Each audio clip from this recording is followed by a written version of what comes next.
Good evening, everyone, and welcome to tonight's Boys in the Baltic Star. What a joy! My camera's a little bit low, but it does show that I've got my Alkanos t-shirt on. I'm representing Sock Fiddler tonight and the rest of the crew of our Orbital Blue stream. But other than that, good evening and welcome, one and all. It is Saturday night, and on Saturday, as a channel, we stream a whole range of things from one-shots to our sort of I guess what we call our secondary series. And tonight is one of those because you have joined us for a very special series, one of our favourites. Ewan was very excited all week. It must be said on Twitter, he was telling everyone it's like one of his favourite combos because it's the Tony and Rudi adventures are like taking your third best pair of trousers, sprinkling them liberally with red wine, and laying them out in front of a hot, roaring fire and just getting that smell of fire and wine up your nostrils while you lay back and relax. It's a beautiful thing. I want all of you watching to sit there and just give yourselves a little hug with your hands. Just hold yourself tight and just think of that feeling as we enter this evening.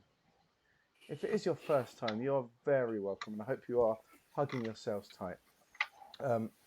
You are more than welcome, dear newbies, to hang out for as long as you want. We'll go a couple of hours, 2-3 hours tonight, with a break at some point. I always forget until John reminds me his cats need feeding, and that's when we take a break. It's a cat feeding break. So we'll do a little break in the middle at some point.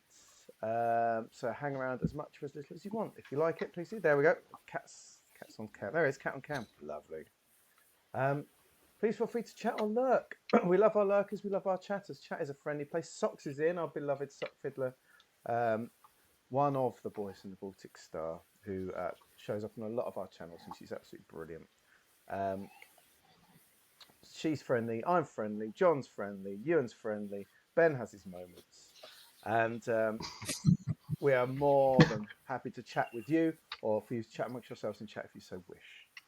There is a red star there which you can click to spend some points. We can celebrate Rudi's unbeaten record, which is a very important thing to do. I might redeem it now just because I can. I am invincible! He is invincible. We'll go into that more as the I am adventure goes. invincible! I am We'll invincible! just keep spamming it. I'm perfectly happy either way. This is the adventure now. 10 and 0. So there's that there. Just click around and see what you want. There's some stuff that you can affect the game in. You can give your characters a boon. You can name one of my characters. That'll probably be a waiting staff or something. Just have a flick around and see what you want. Some things are just fun. Some things interact. Those reddish things play songs or tunes or noises. There is one worth 1 credit, which Sock Fiddler has shown off. I'll drink to that. So if something is said or done and you want to agree with it, be part of that vibe, for 1 single credit, I'll drink to that. It's like raising a virtual glass and agreeing to what has just been said. I'm just getting pinged in chat. Is that me getting pinged in chat? Ah, the character names are... Oh, thank you. Well done. Oh, yeah, Rudi and Tony. Oh, John. Oh, or is it one of the tricks tonight? I will be playing Tony. You've saved me from a great embarrassment. And you did it. That would be a good trick for next one. It's a trick. It's a role-playing trick. What I like about it, you did it really subtly as well. It's me that made a big thing of it. What a gentleman you are. A gentleman in game and a gentleman in real life. All of the weird stuff that's happening in this game, the body swap thing is not actually impossible yet. Exactly. I was just... Maybe I've given away what's happening later on. Oh, no. Is that why I've got the Great Bowman above my head? It's why I dropped down the cape and the mask earlier on for you to slip on at the right moment. So this is us anyway, dear viewer. This is what you're going to get, and this is the vibe you're going to get. So take that as you may. And so many apologies. Exactly. We are what we are. We're unapologetic. I'll introduce our group. What I'll do is I'll introduce you one at a time, and then if you can introduce your character when I come to you, if that's okay, that would be wonderful. I'm going to start that way. I'm going to start with my brother from another mother, the Floofmeister General and the Housewife's favourite, the man who I've never seen anyone look quite so good in a suit as the picture I saw of him the other day. It is the delicious Ewan. Good evening, Ewan. How are you? Hello, Luke. I'm very good, thanks. I'm very good. I'm excited to see what's going to happen. What curveballs you're going to throw at us this week? Mostly for the intro. To remind us, 'cause it's been a couple of months. Well, no, that's where all the shenanigans came in last time. So I'm excited to see what you prepared this time. So, you know me. I'm a boring man of no interest in the stories whatsoever. But speaking of unboring men, who are you playing this evening?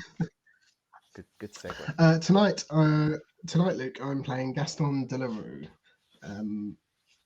a French-born currently a newspaper journalist working for Ce Soir newspaper to come and gather all of the big scoop on Tony and Rudi, who's unexpectedly found himself in the middle of some form of shenanigans. You and I'm not sure what's happening yet, so Gaston is definitely not sure what's happening. And it's been a delight to have Gaston on board. For the old school viewers, the first two Tony and Rudi adventures were just Tony and Rudi, hence why they were called the Tony and Rudi adventures. But Gaston has earned himself either a brackets and Gaston or a featuring Gaston. We're getting good reviews about your performances, you, and people would like to see more of you in the future. Ah, good. Thanks, people. I made that bit up, but people probably yeah. That's probably how they do it. Going directly down below me, now that we've Freaky Friday'd them, is the smartest man in any room. He lives his entire life. He's not smart enough to realise he was on the wrong name, though. So the second smartest man in this room, who lives his entire life in the Twin Peaks dream sequence, who sneaks into Sock Fiddler's room late at night to deposit chocolatey treats on her bedside table. It is the delicious Ben. Good evening, Ben. How are you? I'm well, thank you. Yes, very well. Had a good day and had a good night last night playing, and tonight should be epic. It always is when we do one of these. It is. We always talk about Tony's trousers, but I want to talk about Ben's trousers. Which trousers are you wearing this evening, Ben?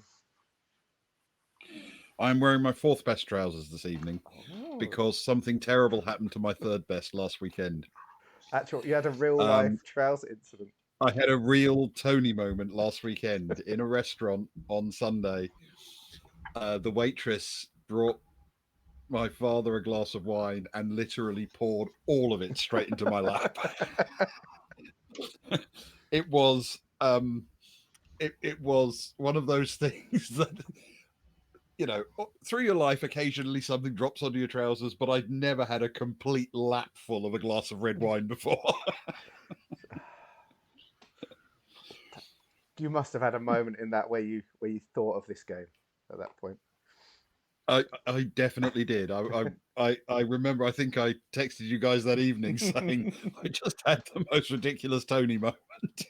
My third best trousers covered in red wine, and they were soaked through. I mean, it was the full glass, large glass of red wine, third of a bottle, just dumped straight in my lap.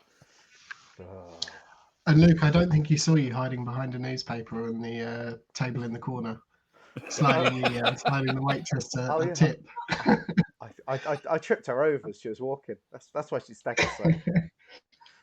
Yeah, my newspaper with its two little eye holes in it. Yeah, that's the one. Yeah, so definitely the way to go, because that doesn't look unsubtle at all. So now that you have more in common with your character, tell us about him. Tony Guerrero is an Italian academic, raconteur, and daring doist of a sort of classic middle-class adventurer who who enjoys his lifestyle, his drink, his food, and most importantly, the company of his friends while they set off around the world, or at least around Europe, solving mysteries and dealing with the evildoers who are out there. He's currently a little bit nervous about the danger of being suddenly called up into Mussolini's military, so he's trying to avoid any danger of falling into the clutches of Italian fascism. That's his current big objective. But yes, this is his third adventure, of course, with Rudi, and they've been old friends for a long time. So they are enjoying each other's company and obviously attempting to resolve this particularly tricky mystery. Oh, it's a tricky mystery indeed. And the third man joining you in this mystery is, I'm going to go out on a limb and say he's my favourite Greek. He's he's an all-round star. He is a channel favourite. I walk down my local town and people shout out, "When you getting John back on?" It is the delightful John. Good evening, John. How are you?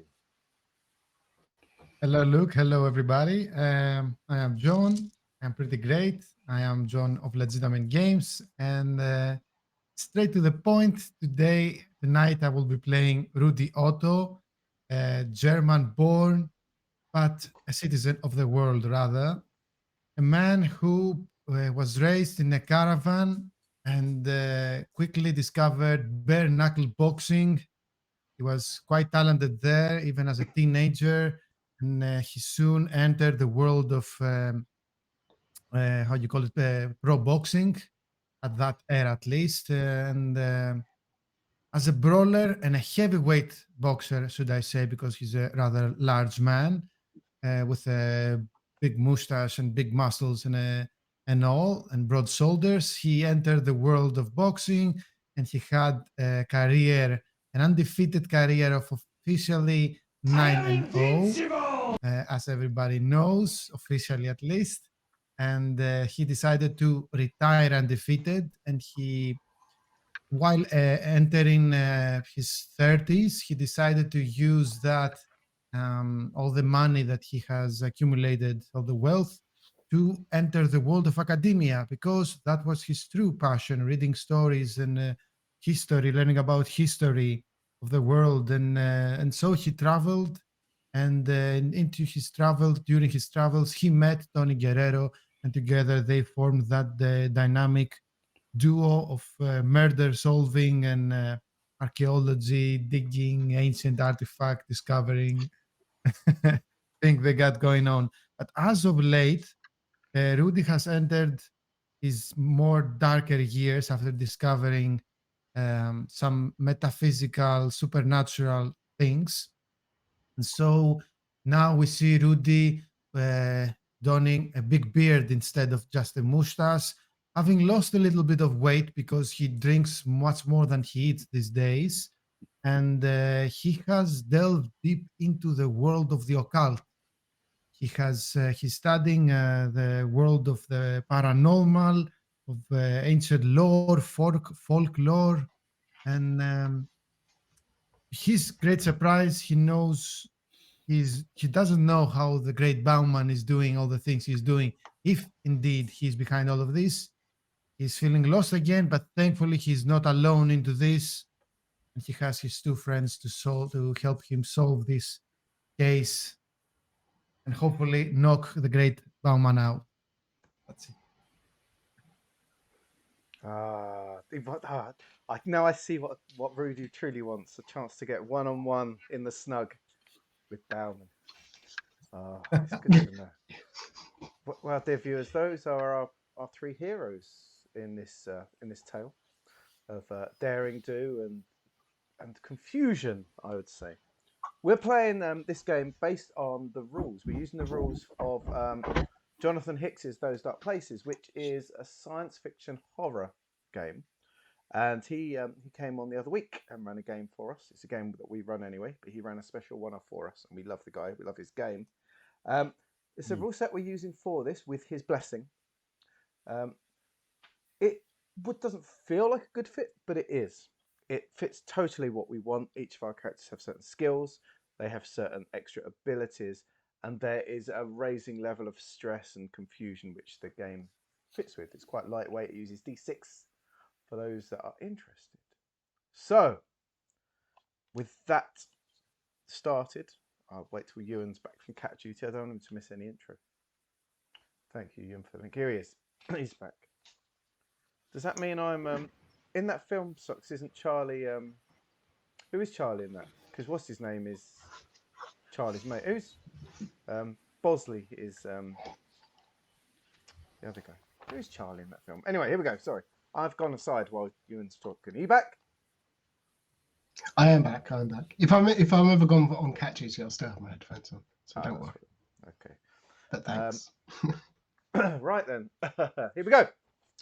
Let's delve back in. Let's give ourselves another one of those hugs. Fill your wine glasses and let's delve back in to the events of Tony and Rudi.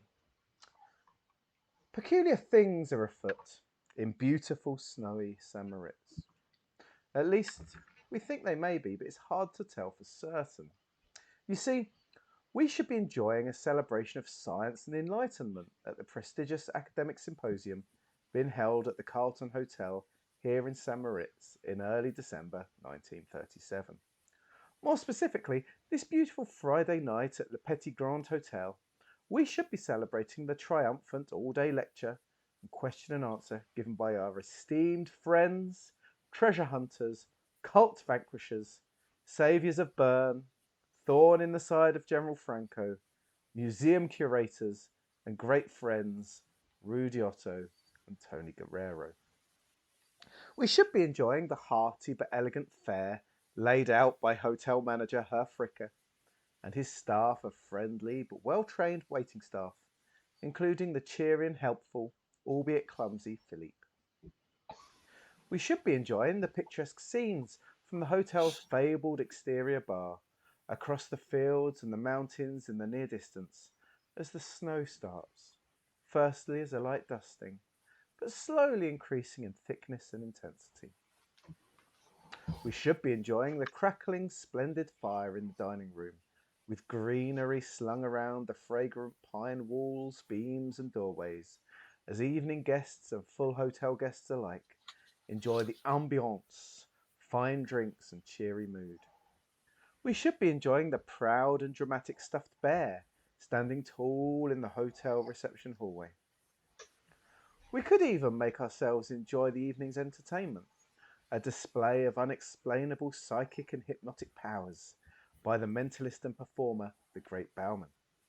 Even if he oversalts his overdone beef, overbutters his bread, and has been proven to bribe his volunteers to ensure a good show.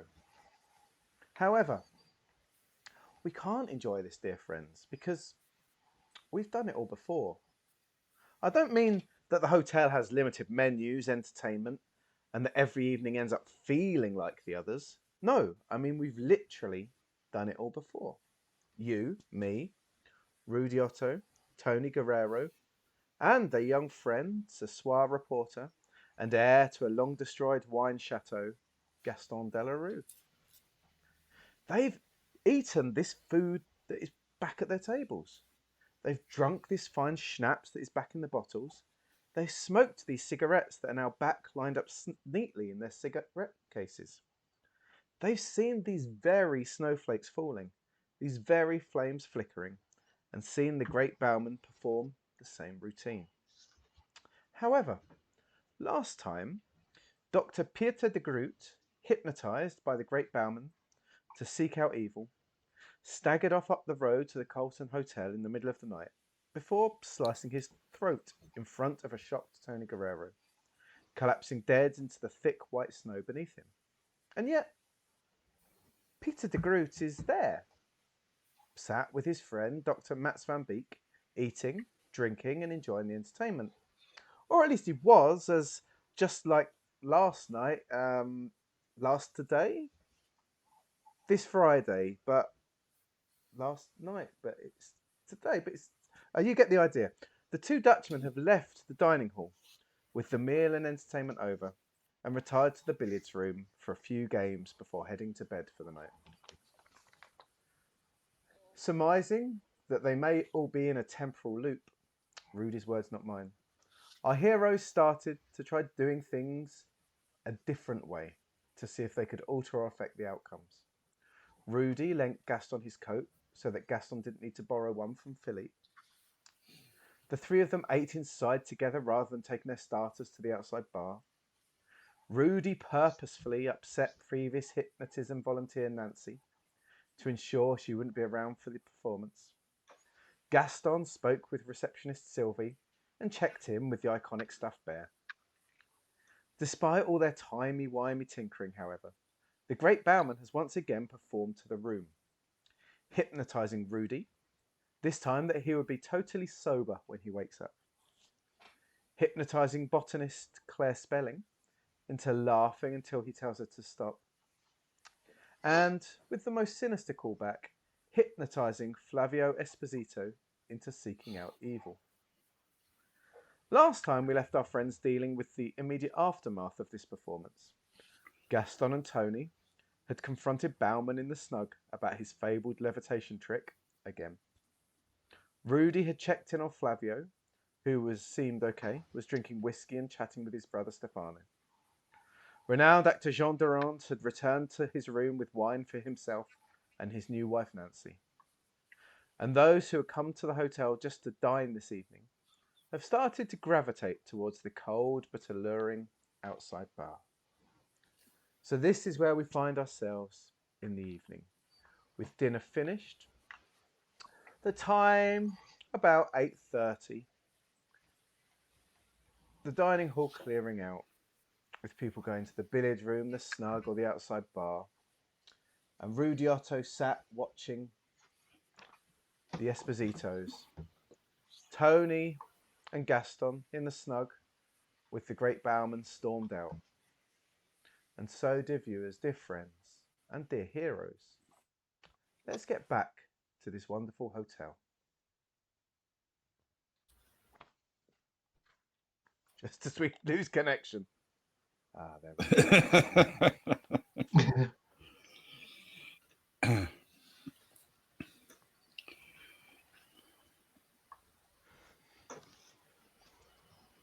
So, Tony, I'll keep Tony and Gaston.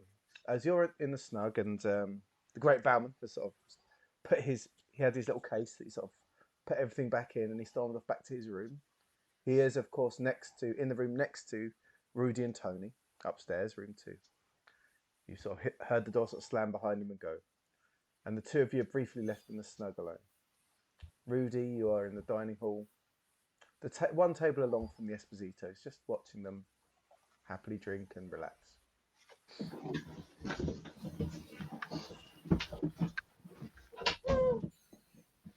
Can you remind me some information about the Espositos and what exactly is Rudi looking for? So, you don't know too much about the Espositos. You've not really spoken to them before.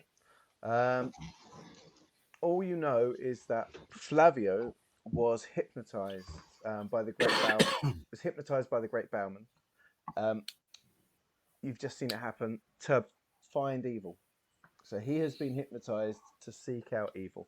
He's already found the people that have been stealing wallets from people in the hotel, which is, of course, is a callback which you would remember from the time before when Peter de Groot did exactly the same thing. But other than that, the two of them seem quite relaxed. And during the first, how can I say, the first timeline, it was Peter de Groot that died. It was. He was the one that woke up that Gaston in the middle of the night, wandered out into the snow and killed himself. Interesting. I think Rudi might be contemplating on perhaps, most probably rather, Peter de Groot and his life because he might consider himself evil. So I think what Rudi is thinking right now is going over to Flavio. Having internet problems.